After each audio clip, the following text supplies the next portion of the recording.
Hey, what's going on, everyone? Thank you for tuning in and checking out my latest video. So it's been a real long time since I've been on here actually breaking down any fights. So I'm excited to be back, guys. And thank you guys for sticking with the channel. I see so many new subscribers recently. I hope people are still enjoying the content and really appreciate all the new subscribers and, of course, all the subscribers that have been there since day one or since the start of this channel. So hopefully you guys have enjoyed the content, seen some involvement in the videos. Yeah, and I really appreciate you guys. I can't say that enough, and I hope everyone's doing well during this quarantine period. The best you can do is try to stay positive, and hopefully we're starting to get some more great boxing fights back. So that's always a good news for the fans of the sport. It gives us something to do, some entertainment. And today we're going to talk about two talented fighters, in my opinion, that are not getting the correct exposure from some of these networks and the media. So let's get right into this, guys, and talk about these two fighters today that I'm going to speak to you guys about. So let's first start off in this matchup, guys, talking about Duke Micah of Ghana. So this fight, by the way, guys, is going to be on the Charlo Brothers pay-per-view event coming up at the end of September. I'll have information about that with photos and stuff in this video, so definitely check that out. So Duke Micah is a fighter that when you look at him, defensively, he's got a high guard. He likes to work off his jab. He's got a long jab. He also throws his right hand is pretty good punch of his, good power shot. And he likes to follow up a jab, right hand, and throw a left hook at the end, so throw a 3 combination. And he also worked the body at times as well. He's a fighter that won't give you a ton of lateral movement. He kind of will stay in the pocket with you, fight on the inside, stand in front of you, dip a little bit, and come back up with some body shots and head shots. And he's a guy who will mix things up a little bit. Definitely likes to trade. From what I've seen from very limited footage of him, he loves a little dust up. And he's a guy, when you look at his resume, he's got some good knockout power. Of course, over in Ghana, they have a rich boxing tradition.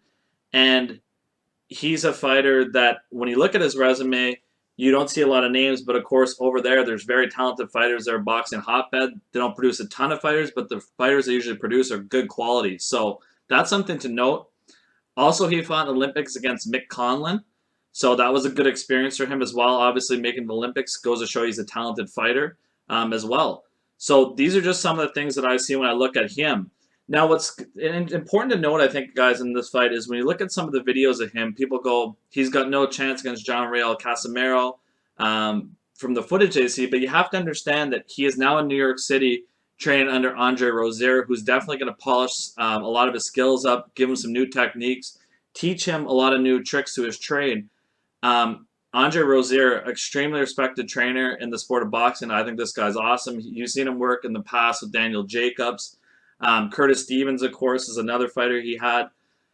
Sergey Derevyanchenko is a fighter that he's got right now. Edgar Berlanga, who's been knocking everybody out in the first round. Real exciting prospect to watch. These are just some of the fighters that are in his stable. Richard Comey is another one. Lots of very, very talented fighters in that Andre Rozier stable, the Havoc team.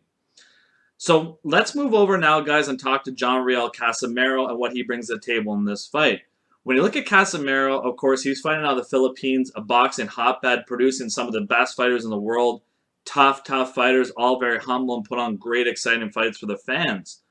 Now, when I watch John Riel Casimero fight, this is a guy who is a vicious puncher, and he's coming out not to box you. He's come to take you out. And let me tell you, when this guy hurts you, it's the end of the night. You're done. The champ's standing on top of you. The fight is over. The referee's there. It's just done. It's a wrap. So when you look at John Riel Casimero, what you see in him is some vicious power in both hands. He's got a beautiful left hook that he throws the head. He also has a vicious right hand. And something very dangerous that he does with his right hand is he throws that overhand right. And the way that he throws it, he actually has the ability to land a lot of times behind his opponent's ear. That's an extremely dangerous punch because it screws up your opponent's equilibrium. And if you look, for example, a great example of that recently is when Anthony Joshua fought Andy Ruiz. So Anthony Ruiz actually hit Anthony Joshua, who was bent over, and in exchange, Joshua got clipped with that shot, never recovered for the rest of the fight. So Casimero has that punch in his arsenal. It's very important to note. Also, he's a very accurate puncher in general. He doesn't waste a lot of shots. Very good body puncher, so of course that slows down his opponents. And also when you look at him, a lot of people just kind of talk about him as like an aggressive, all-action type of fighter because the way he torques his shots and the vicious power he carries in both hands. But defensively, when you look at him, he'll give you a little slight step back. He'll also dip away from shots. So I think he's a little underrated defensively as well. And he's had some good competition in his career. Like you look at his last fight, Zolan Tite. He beat him by stoppage. Then you also look at, for example, he defeated Charlie Edwards. Both of these guys are extremely slick boxers, and those are generally the type of fighters that really trouble a power puncher like Casimero, those kind of style of opponents. But like I said, Casimiro's got higher boxing IQ than I think people give him credit for. So when I look at this fight, guys, and ultimately I break down what I believe is going to happen in this matchup.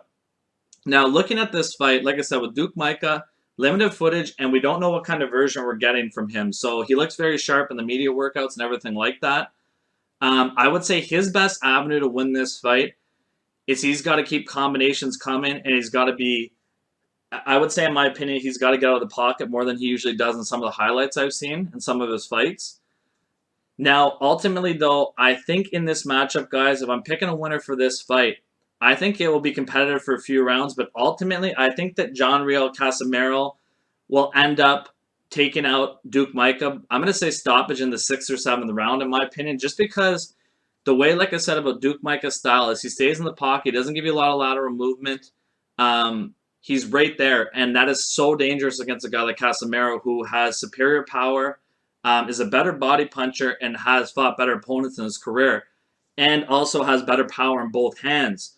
So to me, you're playing with fire against an experienced veteran like John Riel Casimero, who's traveled all around the world, who's experienced everything, who's won title fights where he's not supposed to win. You know, he's been the B side.